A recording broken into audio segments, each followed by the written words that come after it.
जय गुरु. जय गुरु sir. जय गुरु. जय गुरु. जय गुरु sir. जय गुरु. जय गुरु. ठीक आहे, मग काल जसं सांगितलं तसा कोणी कोणी विचार केला का? होय बऱ्याच जणांनी- केला. हा, केलाय तुम्ही? होय केला पण एक दोनच वाक्य झाली. अच्छा. ठीक वेळ आहे, नाही हरकत मिळाला नाही. असं. हा, हा. नाही ठीक आहे, हरकत नाही. हा. आज मी म्हटलं की आजही मी आपण असं म्हणजे असं उगीच तुम्हाला प्रत्येक वेळेस विचारून दाखवून असं नको करूया, कारण वेळ थोडीशी बदल. सवय व्हायची आहे तुम्हाला. त्यामुळे जसं पुढे जातो तसं करूया, म्हणजे मग तुम्हाला एकदा सवय झाली की मग काही प्रश्न नाही. ठीक आहे. तर आपण हे वाक्य बघितलं होतं. कवीही सूर्यास्त समयस्य सौंदर्यम दृष्ट्वा काव्यम करोति. कवीही हे काय आहे? कवी म्हणजे कर्ता. सूर्यास्त समयस्य सूर्यास्ताच्या वेळेचे किंवा वेळेच्या, सौंदर्यम हे झालं कर्म म्हणून ते द्वितीया. सौंदर्याला किंवा सौंदर्य. दृष्ट्वा म्हणजे पाहून किंवा बघून. दृश पश्यतीचं त्वा हा म्हणजे प्रत्यय लागलेला आहे त्याला. दृष्ट्वा. काव्यम करोति म्हणजे काव्यम परत द्वितीय आली. सौंदर्यम दृष्ट्वा काव्यम करोति. म्हणजे दोन क्रियापद आहेत आणि दोन हे आहेत, नाही का? दोन कर्म आहेत. सौंदर्य पण कर्म आहे, काव्यम पण कर्म आहे, म्हणून दोन्ही द्वितीयेत गेले. ठीक आहे, हे समजलं असेल सगळ्यांना. पुढचं, अहम अपि काव्यम कर्तुम इच्छामि. तर अहम अपि, अहम म्हणजे अस्मत्चं प्रथमा अहम, अपि म्हणजे सुद्धा, काव्यम कर्तुम इच्छामि, काव्यम परत द्वितीय आली, ते काव्य. काव्यम कर्तुम करण्यासाठी, आपण असंही म्हणू शकतो काव्य करण्यासाठी किंवा करण्याची पण म्हणू शकतो इथं. करण्याची इच्छा करतो. किंवा अजून एक शब्द आहे, मी सुद्धा काव्य करू इच्छितो असं पण म्हणू येईल. म्हणजे काव्य करू इच्छितो. क्रू मूळ धातू आहे ना का? काय ते?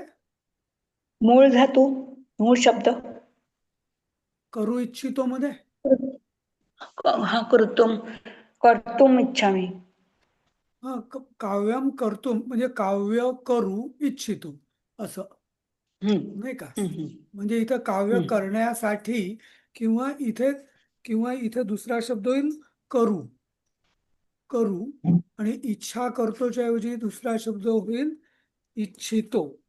ऍक्च्युली हा शब्द जास्त बरोबर आहे, नाही का? इच्छा करतो किंवा इच्छितो. तर असं करू इच्छित. असं समजलं ना? हे सगळं तुम्हाला मी PDF देणार आहे. त्यामुळे तुम्ही उगीच लिहून घ्यायच्या भानगडीत पडू नका, समजून घ्या. ठीक आहे ना? आता पुढचं, कवीन दृष्ट्वा मम हृदये आनंदः भवति. कवीन द्वितीया, कवींना, सलाते सलानाते, कवींना पाहून. दृष्ट्वा पठित्वा असं जेव्हा क्त प्रत्यय असतो ना, तेव्हा त्याला नेहमी द्वितीय अपेक्षा असते. हे लक्षात घ्या. पुस्तकम पठित्वा, जलम पीत्वा, असं नेहमी म्हणजे त्वा प्रत्यय असला की नेहमी त्याच्या आधी नेहमी द्वितीयाच असते. कवीन दृष्ट्वा, कवींना पाहून असं. मम हृदये, मम म्हणजे माझ्या, हृदय म्हणजे सप्तमी, हृदयात आनंद हा भवती म्हणजे आनंद होतो. बरोबर? पुढचं, याच्यावर आपण बरीच चर्चा केली होती. कविना कालिदासेन रघुवंशम नाम महाकाव्यम विरचितम. कवीने किंवा कवी कालिदासाने रघुवंश नावाचे महाकाव्य रचले किंवा कवी कालिदासाकडून अरे हे जरा मी ना दुसरंच दाखवतोय तुम्हाला, सॉरी. एक मिनिट.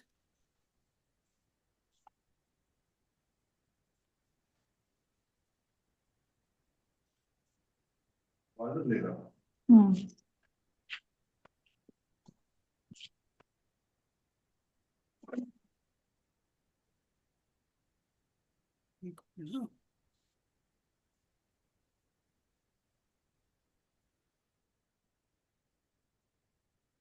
हम्म, हम्म, हम्म.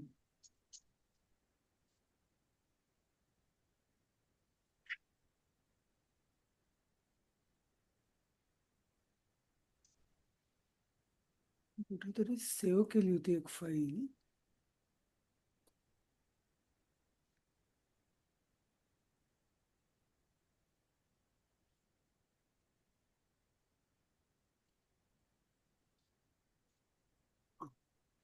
मी हे जरा थोडस वेगळं दाखवत होतो. हं. हं, हं.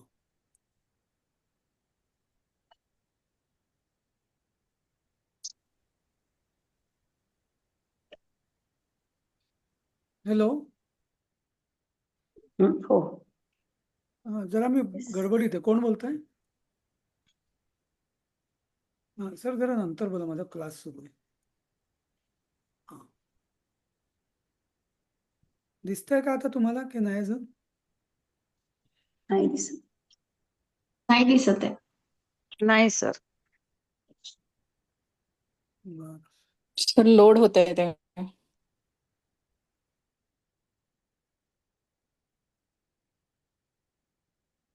आता दिसलं असेल.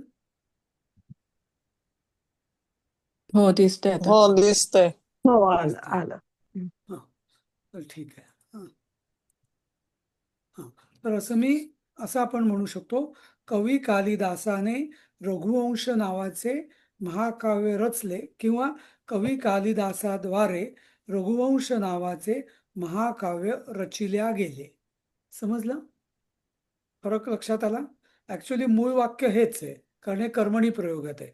हा, कवी कालिदासाद्वारे रघुवंश नावाचे महाकाव्य रचिल्या गेले. समजलं ना? सर आपण रचिले गेले म्हणालो तर रचिले गेले असं म्हणत नाही आपण, रचिल्या गेले, वाचल्या गेले, नाही का? असं होतं ना. रचल्या गेले असं होत नाही. जरा मराठी दृष्ट्या ते अशुद्ध आहे. हं? सर नाही, कर्म रचिले गेले, रचिले गेले. रचिल्या गेले असं पाहिजे. रचिले गेले म्हणजे काय? रचिले, मराठीच्या व्याकरणदृष्ट्या रचिले हे वाक्य पूर्ण झालं. हं, तर ते रचिल्या गेले हे जास्त बरोबर आहे मराठीत ठीक. व्याकरणात. सर सर, कर्मणी प्रयोग म्हणाला ते कर्मणी प्रयोग म्हणजे नाही समजलं. कोण बोलतंय? सायली का? हं. हो हो सर. हा. हा, कर्मणी प्रयोग म्हणजे काय? ओके, आता कवी कालिदासाद्वारे रघुवंश नावाचे महाकाव्य रचिल्या गेले. आता इथे जे कर्म आहे ना, इथे कर्म काय आहे? महाकाव्य. त्याचं महत्व आहे. कर्ताला फारसं महत्व नाहीये. कर्ता हा तृतीयेत गेला. कर्मणी प्रयोगात नेहमी कर्ता तृतीयेत असतो. ते आपण कर्मणी भूतकालवाचक धातुसाधित वाक्य बघितली होती ना, त्याच्यामध्ये काय व्हायचं? कर्मणी प्रयोग असल्यामुळे क्रियापद हे रचितम, रचितहा, पीतम, नाही का, पठितम, हो कृतहा हो असं हो. असतं. तेव्हा कर्म हे, जर ते दोन प्रकार आपण बघितले होते, जर सकर्मक असेल तर कर्म तर प्रथम येत आणि कर्ता प्रथम तृतीय येत, आणि अकर्मक असेल तर कर्ता प्रथम येत, असं आपण बघितलं होतं, करतो. नाही का? हा, तर हो. इथं कवी कालिदासाद्वारे रचिल्या गेले तर काय रचले? महाकाव्य रचले. कोणी रचले? कालिदासाने रचले. त्यामुळे हे सकर्मक क्रियापद आहे. म्हणून जो कर्ता आहे तो तृतीयेत गेला. कविना कालिदासेन तृतीयेत गेला. हा, मग महाकाव्यम हे प्रथमेत आलं कर्म. आणि म्हणून महाकाव्यम विरचितम असं आलं. बरोबर आहे का? हा, हा. सर आणि एक शंका दुसरं होती. इंडिकेशन म्हणजे त्याचा आपण धातू बघितला तर धातू जो आहे तो रचितम आहे, राईट? रचितम जे आहे ते धातू साधित कर्मणी हे आहे. त्याच्यामुळे एक इंडिकेशन मिळतं की बाबा धातू असल्यामुळे, नाहीतर रचती किंवा तसं तसं आलं असतं. तसं नाही, ते विरचितम झालेलं आहे ते, राईट? त्यामुळे हे धातू साधितच हे असल्यामुळे ते एक इंडिकेशन देतं की बाबा हे कर्मणी प्रयोग आहे म्हणून याच्यामध्ये. अच्छा. हो, हो, सर. तर आणखीन एक शंका होती, म्हणजे ते विभक्ती लकार काय लिहिलंय त्याच्यामध्ये त काय दिलंय ते म्हणजे काय? क्त क्त हा प्रत्यय आहे. इथे विभक्ती लकार किंवा प्रत्यय असं म्हणायला पाहिजे आम्ही खरं. हा म्हणजे कर्तुम, तिथे तुमून प्रत्यय येतो. हा असं. हा. एक तर म्हणजे नॉर्मल शब्द असेल तर त्याच्या विभक्ती असतात, प्रथमा ते संबोधन. जर धातू असेल तो लकार म्हणजे वर्तमान काळ, भूतकाळ, की ज्याला आपण लटकार, हा लिटकार वगैरे म्हणतो ते. आणि हा पण ते आम्ही जरा म्हणजे वर्तमान काळ असं पण लिहू शकलो असतो. पण इथं आपण धातू हा म्हणजे धातू किंवा क्रियापद हे कर्मणी प्रयोगात असल्यामुळे त्याचं क्त क्त प्रत्यय लावून, म्हणून इथं धातू साधित म्हटलंय मी, प्रकार धातू साधित म्हटलंय आपण इथं. हा हं? बरोबर. ना आणि ना विभक्ती त असं झालेलं आहे. विभक्ती म्हणजे म्हणजे तो इथं प्रत्यय आहे त्याला. प्रत्यय, हा प्रत्यय त, त हा हा प्रत्यय, हा प्रत्यय असं म्हणता येईल. हा प्रत्यय, प्रत्यय हा त झाला. हा ओके. सॉरी, हा लकार किंवा ते त्वांत प्रत्यय. असलं तर त्वांत असलं तर हून ना, हून पासून होतं ना, नाही नाही दृष्टवा कर्तू. नाही नाही, ते दृष्ट ते हून. ते त्वा प्रत्यय आहे, ते वेगळं. हा हा त्वा. हा ते हा. त्वांत तेच किंवा त्वा प्रत्यय, तो त्वांत प्रत्यय तो वेगळा. हा पण इथं त प्रत्यय आहे. हं? हं. ठीक आहे, ते समजलं? धातू साधितला एकच फक्त विचारायचं होतं, धातू साधितला फक्त त प्रत्ययच लागतो का दुसरे पण लागतात? नाही नाही, आता जसं धातू साधित या शब्दाचा अर्थ काय, धातूपासून जे नाम तयार साधल्या होणारे. गेलं, तयार होणं, हा साधणे म्हणजे हा तयार होणे किंवा हा साधित म्हणजे हा साधलं. हा तर आता जसं पठितुम हा तुमून प्रत्यय लागला. हा हा बरोबर. पठित्वा हो. हा त्वा प्रत्यय लागला. बरोबर. हा पठितः हा तहा प्रत्यय लागला. हे सगळे धातू साधित आहे. हम्म. धातुसाधीचे बर. म्हणजे धातुसाधित म्हणजे काय, धातूला जेव्हा प्रत्यय लागून जो शब्द तयार होतो त्याला म्हणतात धातुसाधित. आता प्रत्यय अनेक प्रकारचे आहेत असं. बर. हं? हा सध्या तुम्ही त्याला मग कृदंत, तद्धित असे वेगवेगळे प्रत्ययांची नावं आहेत. त्या कृदंतचे बरेच प्रकार आहेत, तद्धिताचे प्रकार आहेत वगैरे वगैरे. पण सध्या आपण स्टेप बाय स्टेप जाऊया, तुम्हाला जेवढं आहे तेवढंच. हं? बर. बर. पण एवढं लक्षात ठेवायचं, धातूंपासून जेव्हा शब्द तयार होतो तेव्हा तो त्याला म्हटलं धातू जातं धातू साधित. साधित. बस. हं? थँक्यू. आता पुढचं बघूया आपण. हे इथपर्यंत आपण काल झालं होतं आपलं. आता पुढचं वाक्य. हा बाणभट्टादिभिः कविभिः संस्कृत भाषायाम अनेके ग्रंथाः रचिताः. तर आता बाणभट्टादिभिः कविभिः हे परत तृतीय आहे.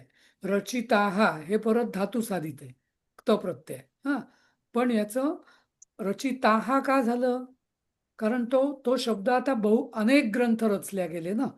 हा त्यामुळे अनेक ग्रंथ असल्यामुळे रचिताहाचं बहुवचन झालं, रचिताहा. धातू साधित झाल्यावरनं तो शब्द होतो आणि मग त्याला विभक्ती लागते, ते क्रियापद राहत नाही. एकच असेल तर रचिता, रघुवंशम ग्रंथः रचितः, ग्रंथाः रचिताः असं अनेक ग्रंथ आहे म्हणून. समजलं? बोलू का, एक विचारू का? हा बोला. या वाक्याचा आज मी हे लावत होते, मला अनेके शब्द तो अडला, तर अनेका हा जास्त योग्य वाटेल का तिथे? कारण अनेके हे कुठलाच रूप नाहीये ना, म्हणजे विभक्ती नाहीये ना. नाही, त्याचं काय आहे की म्हणजे सर्वे, सर्वे, अनेके असे शब्द आहेत. हा सर्वच, अच्छा. हा सर्वच बहुवचन सर्वे असं अनेकाने त्या पण अर्थाने. होतं. हा हम्म.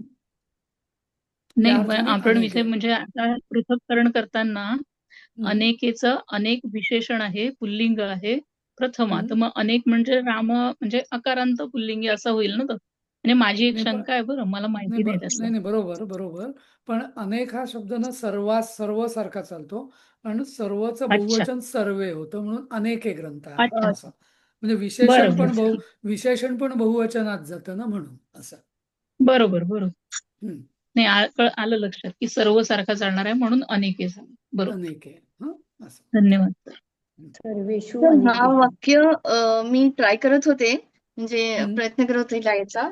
तर हं, ह्याचा मी असा अर्थ लावला की बाणभट्टादिभिः, म्हणजे हम्म. इथे बाणभट्ट अधिक आदिभिः होतो ना? हो बरोबर आहे. आदिभिः म्हणजे नाही नाही इतरांनी असा होतो ना? नाही नाही नाही, ऐक, असं नाही. तर कसं माहितीये का, हं. बाणभट्टादी जसं आपण म्हणजे बाणभट्टादी असं मराठीमध्ये संस्कृतमध्ये वगैरे आपण म्हणतो ना, जसं हो.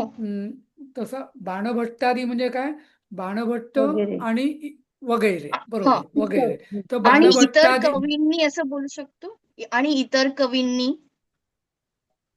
असंही म्हणू शकतो, पण किंवा मग बाणभट्ट इत्यादी किंवा बाणभट्ट आदी हम्म. कवींनी असं. हम्म. तर बाणभट्टादी हा एक शब्द झाला असं. हो. हम्म. आणि जसं बी आपण ही कसं लागलं जसं सर? जसं जसं आपण संस्कृतमध्ये आता पूजा साहित्यामध्ये म्हटलं जातं गंध पुष्पादी असं म्हटलं जातं.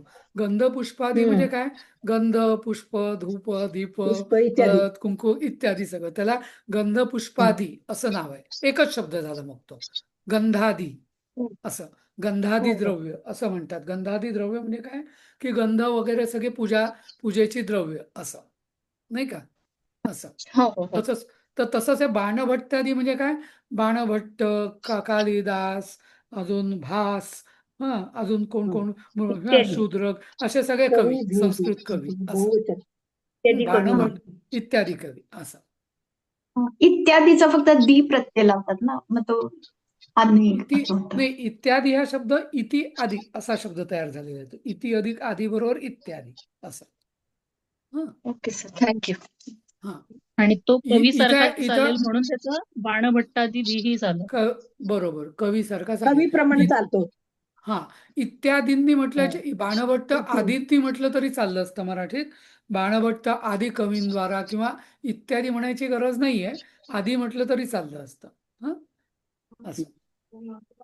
तर इथे या उदाहरणामध्ये दोन खुब्या आहेत या वाक्यामध्ये. एक म्हणजे आदी शब्दाचा तुम्हाला वापर कसा करायचा ते कळलं. नंतर विशेषण आणि विशेष्य दोन्ही तृतीयेत गेलं. आणि तिसरं सगळ्यात महत्वाचं म्हणजे धातू साधित बहुवचन, हे महत्वाचं. कारण धातू साधित बहुवचनाची तुमची तेवढी प्रॅक्टिस मला वाटतं प्रारंभामध्ये झाली नव्हती किंवा 1-2 वेळाच झाली होती. ठीक आहे. पुढचं वाक्य, रामः कवये फलानी पुष्पाणि च आनयति. हे तर तुम्हाला काही सांगायची गरज नाही, फक्त त्याचं पृथक्करण हे कसं केलं आलंच ते आहे. लक्षात घ्या. हा, सोपं आहे. हे पुढे जाऊया आपण. कवीषु कहा श्रेष्ठ कवी, हे पण सोपं आहे. तुम्हाला येईल हे. कवीनाम गणना श्रेष्ठ पुरुषेषु भवती, हे पण सोपं आहे. कवीनाम म्हणजे फक्त त्याचं विभक्ती लक्षात आलं की सगळा अर्थ लक्षात येईल. हरिही सर सर्वान, कविशु कहा हे काय आहे सर? एक मिनिट सर. कविशुचा आहे ना, कविशु कहा श्रेष्ठ कवी. कहा म्हणजे काय सर? कहा म्हणजे कोण, म्हणजे कशामध्ये बसतंय ते असं? नाम अव्यय, असं अव्यय म्हटलंय चालेल ना? अव्यय नाही, सर्वनाम होईल, अव्यय नाही. कारण याला सर्वनाम. विभक्ती असते. कहा कौके असं त्याचं हे होतं, म्हणजे विभक्ती चालते, त्यामुळे मूळ सर्वनाम. मूळ किम. मूळ किम आहे ते. मूळ किम. पण त्याचं पुल्लिंगी होतं कहा असं, नपुसकलिंगी होतं किम असं. स्त्रीलिंगी आपलं हे होतं झालं का. होतं ना प्रारंभ मध्ये, का कौके. कम कौकान केन बरोबर, कम. तेच. जसं आपण तत् हे नपुसकलिंगी आहे, सहा हे पुल्लिंगी आहे, सा हे स्त्रीलिंगी आहे, नाही का, तसं. तसं हे ओके. कहा हे पुल्लिंगीमध्ये येतं, स्त्रीलिंगीमध्ये आपलं येतं का. असं. ठीक आहे.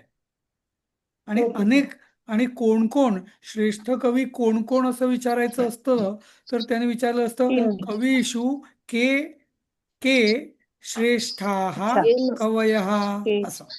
के श्रेष्ठाः कवयः. के म्हणजे कोण कोण किंवा असं. कहाचं बहुवचन के. असं नसतं का म्हटलं? काय केन नाही, केन म्हणजे कोण, ते तृतीय आहे. केन ही कहाची तृतीय आहे. ते वेगळं. हा? असं होईल हे का मग सर, कवींच्या ठिकाणी कोण श्रेष्ठ कवी आहे?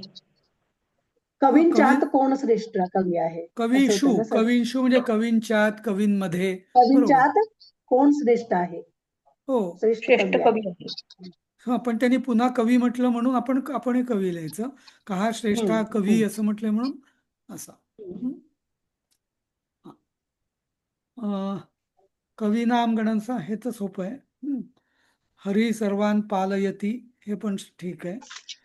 रवे हे प्रकाश हा जनान आल्हादयती. रवे हे प्रकाश हा रवीचा प्रकाश षष्ठी. कवीसारखं षष्ठी. हे इथे कवीचं कवे हे षष्ठी. तर इथे काही शब्द जे आहेत ना, हे तुम्हाला त्या हरिही सर्वान पालयती, कवी नाम, तर हे त्या इकारांत पुल्लिंग शब्दाचे वचन तुमच्या लक्षात यावी, विभक्ती प्रत्यय म्हणजे रूप म्हणून ते वाक्य दिलेली आहेत सगळी. असं बाकी त्यात विशेष असं काही नाही, फक्त इकारांत पुल्लिंग कसं वापरायचं त्याचं उदाहरण आहे. नंतर जरा म्यूट करा. बऱ्याच जणांनी थोडा खरखर येते मला वाटतं. असं बोलायचं असेल तेव्हा ओपन करायचं परत. नंतर तस्य नृपतेः राज्यं सुविशालम अस्ति. आता नृपतेः, नृपतीचे षष्ठी म्हणून नृपतेः असं. बाकी तर सोपं आहे. तत्र अरयः न सन्ति, कवयः सारखं अरयः न सन्ति, तेथे शत्रू नाहीत. ते सगळे वाक्य तुम्ही का करायचे? कारण इकारांत शब्दांची तुम्हाला प्रॅक्टिस व्हावी, वेगवेगळे शब्दही तुमच्या ओळखीचे व्हावेत म्हणून हे वाक्य दिलेली असतात. ऋषयः आश्रमेषु निवसन्तु. ऋषयः म्हणजे ऋषीचं बहुवचन, कवयः, अरयः, तसं ऋषयः. असं. नंतर नंतर काय आपलं कवया ऋषा कलौ युगे जनाः देवं न अर्चयन्ति. कलौ युगे, कलौ हे कवौ म्हणजे नाही बरोबर, पण कलीची सप्तमी, इकारांत शब्दाची सप्तमी म्हणून कलौ असं. आणि युग शब्दाची पण सप्तमी येते, ती युगे येते, कारण तो अकारांत आहे. म्हणजे कलौ युगौ नाही म्हणायचं कधी. समजलं ना? कली आणि युग हे दोन शब्द आहेत, बरोबर. तर कली हे त्या युगाचं विशेषण आहे. कुठल्या युगात? कलियुगात. म्हणून आता युगात म्हणायचंय म्हणून कली हा शब्द सुद्धा सप्तमीत गेला. तर मग पण सप्तमी, कलीची सप्तमी येते कलौ, युगची सप्तमी येते युगे. हे लक्षात घ्या. बरेचदा विद्यार्थी काय गोंधळ करतात, कलौ युगौ करतात किंवा कले युगे करतात. दोन्ही चुकीचं आहे.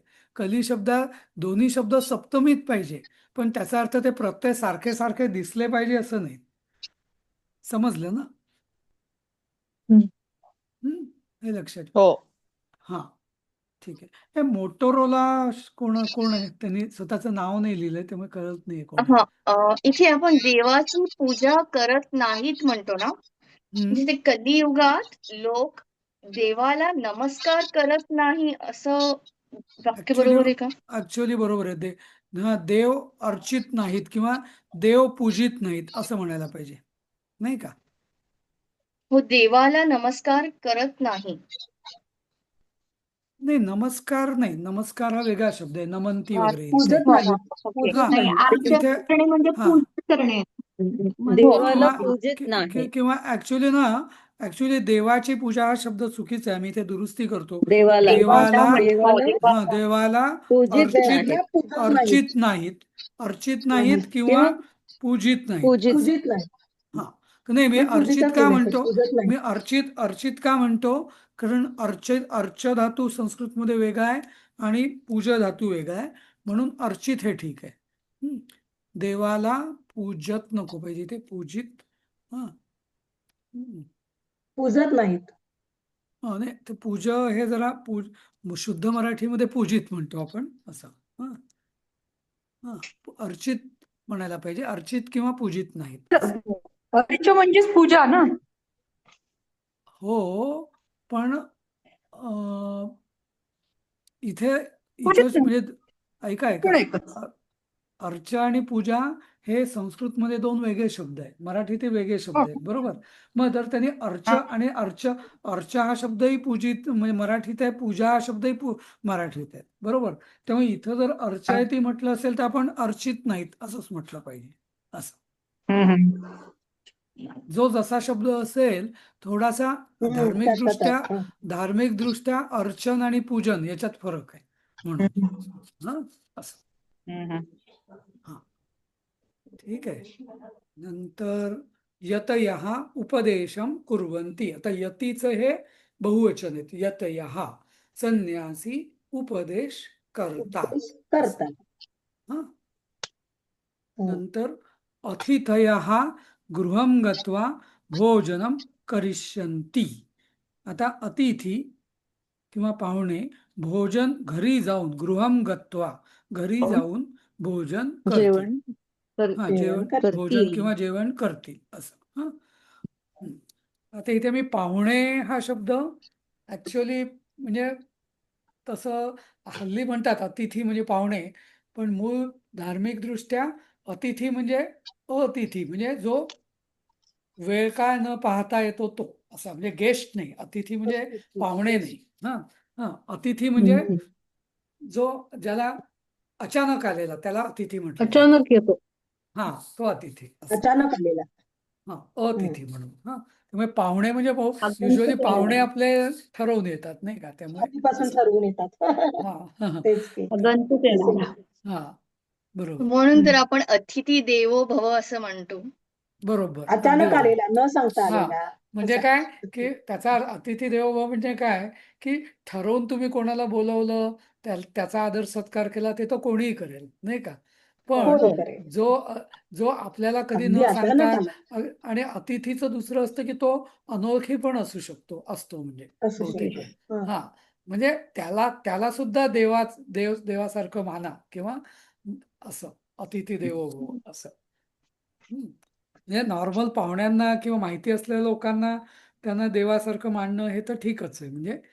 पण ज्याला आपण ओळखत पण नाही, जो अचानक आलाय त्याला देवाप्रमाणे मान द्या किंवा देवाप्रमाणे त्याचा आदर सत्कार करा असं आपल्या संस्कृतीत आहे. अतिथी देवो भव असं नाही का असं. तेव्हा अतिथी म्हणजे पाहुणे त्या दृष्टीने नाहीच असं. नाही. हा नृपतौ जनाः विश्वासं कुर्वन्ति. विश्वासं कुर्वन्ति म्हणजे विश्वास करतात. तर आता नृपतौ हे काय म्हणजे इथे दिलेलं आहे मी सप्तमी. ही सप्तमी का दिली आपण सांगा. कवौ सारखं चालतं ना. कवौ सारखं. राजावर म्हणजे स्थानदर्शक म्हणजे फिजिकली स्थान नाही येते ऍक्च्युअली, पण राजावर विश्वास म्हणून ते राजावर म्हणून नृपतौ असं. हा सारथी ही रथम आनयती.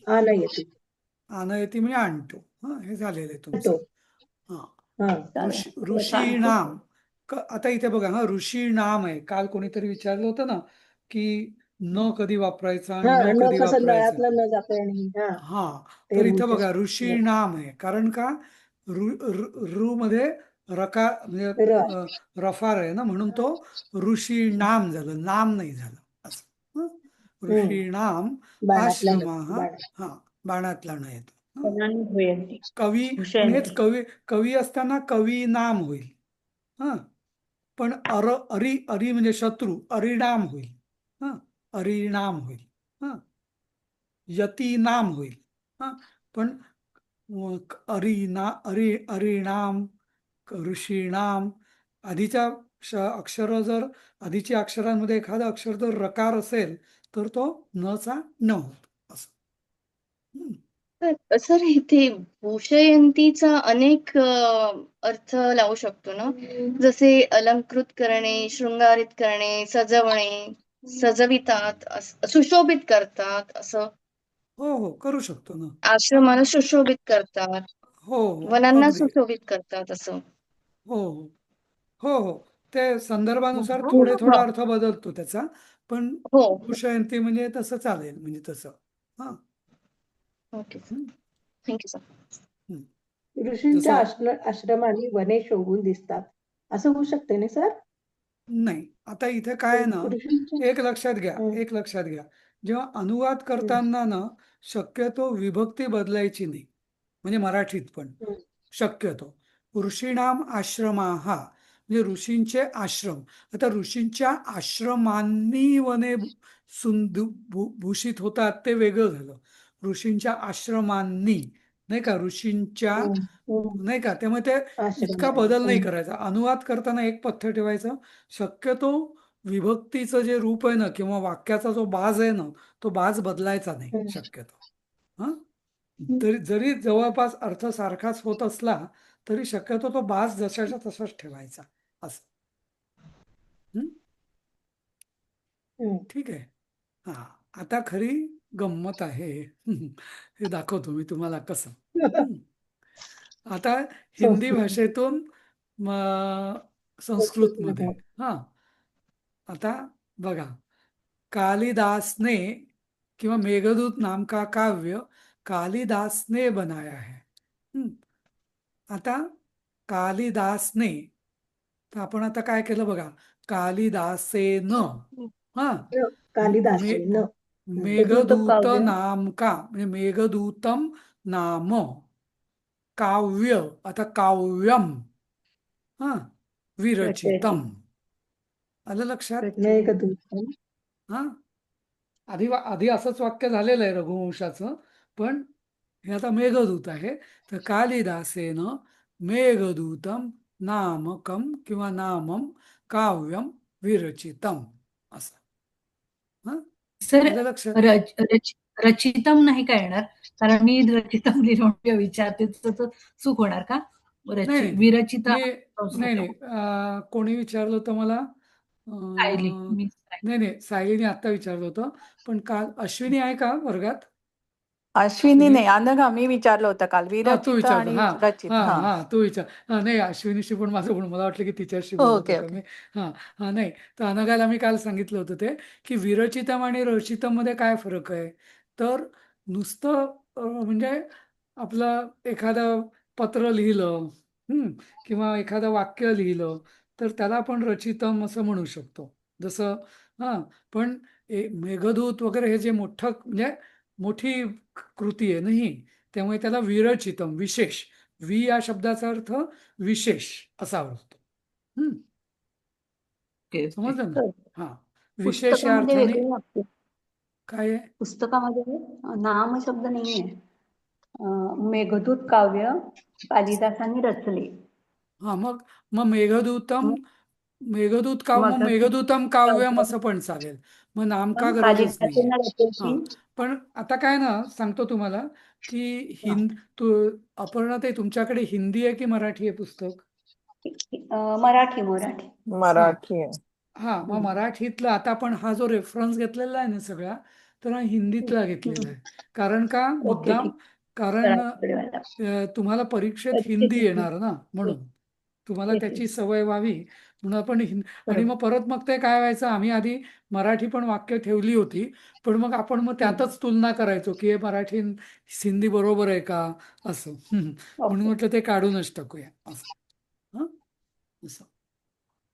ठीक आहे. सर पण इथे नामम करायचंय. नामम, नामम नाही, नामकम होईल. नामची, नामन शब्द आहे असा, इथे नाम हा शब्द नाही आहे ऍक्च्युली. नामच. हं. हा कारण सर त्या आधीच्या वाक्यात आहे ना, कविना हा, कालिदासेन रघुवंशम नामच म्हटलंय. म्हणूनच ना, तेच तेच म्हटलं, हं. नामच आहे ते, हो. नामच बरोबर आहे. हा, नामम हा. नाही होणार. हा हा. हो. हो. हा, ना बरोबर. काव्य हं? कारण काय आहे, नाम या शब्दाची जी विभक्ती आहे ना, जसं आपण वनम वने वनानी करतो ना, तर नामन हा शब्द जो आहे हा नपुसकलिंगी आहे. हा, त्यामुळे जसं वनम वने वनानी तसं नाम नामनी नामानी, त्यामुळे नाम हा द्वितीयाच आहे इथं. ऍक्च्युली इथं यायला पाहिजे इथं. ही पण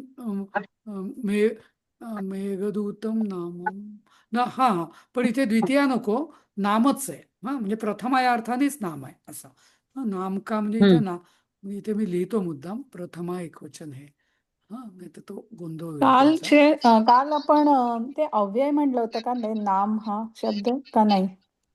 नाही, नाम हा अव्यय कसा होईल? अव्यय नामाची नाहीये का? विभक्ती ज्याला विभक्ती वगैरे ज्याची रूप बदलतात ना, तो अस्मत् अव्यय वगैरे नाही. हा, अस्मद वगैरे अस्मत् सुद्धा अव्यय नाही होत. हा, अव्यय नाही नाही का? होत. ती सगळी सर्वनाम आहेत.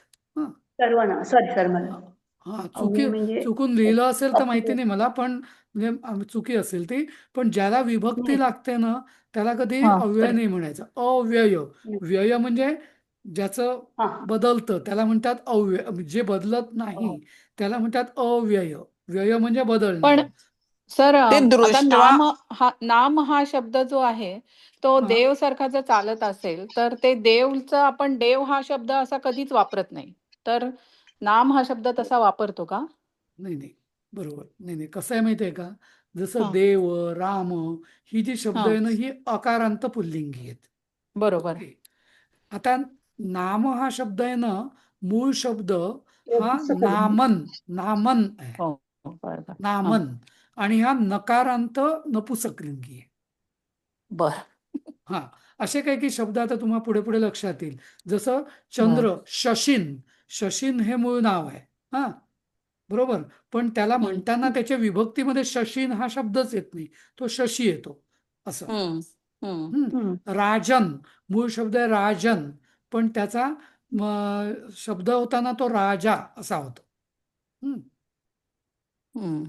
समजलं? तर असे काही काही शब्द, खूप शब्द आहेत म्हणजे असे की जे नकारांत आहेत, तकारांत आहेत असं. किंवा जसं हनुमत हा शब्द आहे, पण त्याची प्रथमा विभक्ती होते हनुमान. आपल्याला वाटतं मूळ शब्द हनुमान आहे का? नाही, मूळ शब्द हनुमत आहे. मग सर पण सॉरी सर मध्ये विचारते की तो राजन हा शब्द आपल्याला मागच्या एका सुभाषितामध्ये होता की काहीतरी असं सुखानी राजन असा एक शब्द होता. तर तो राजन त्या ह्याच्यामध्ये तो प्रथमा घ्यायचा का मग त्यावेळेला? नाही, ते राजन वेगळं आहे. ते विराजते वगैरे असं होतं. ओके हा, ओके. ते हा, वेगळं, त्याचा अर्थ वेगळा येतो. ते म्हणजे सर काल ना एक विचारायचं होतं, दृष्ट्वा किंवा तसे जे हे लागून बनतं, काय म्हणतो आपण त्याला, धातू साधित, तर त्याला अव्यय म्हणायचं का? एकदा दृष्ट्वा रूप झालं की ते अव्ययासारखं चालतं का? बरोबर. दृष्ट्वा. आता काही काही धातू साधित आहेत ना, ती धातू साधित झाल्यावरती ती अव्यय होतात. पठितुम, पठित्वा हे. पण तेच पठितहा हे जे होतं ना, हे धातू साधित ते शब्द होत होतो, म्हणजे नाम होतं. म्हणजे सरसकट सगळी धातू साधित ही नाम पण होत नाहीत किंवा अव्यय पण होत नाही. ते त्या प्रत्ययावर अवलंबून असतं. तर दृष्ट्वा किंवा दृष्ट्वाचं तुमून प्रत्यय लागला की द्रष्टुम होतं. तर ते दोन्ही तुमून प्रत्यय किंवा त्वा प्रत्यय हे दोन्ही अव्यय करणारे आहेत असं. म्हणजे त्याला अजून विभक्ती होत नाही मग असं.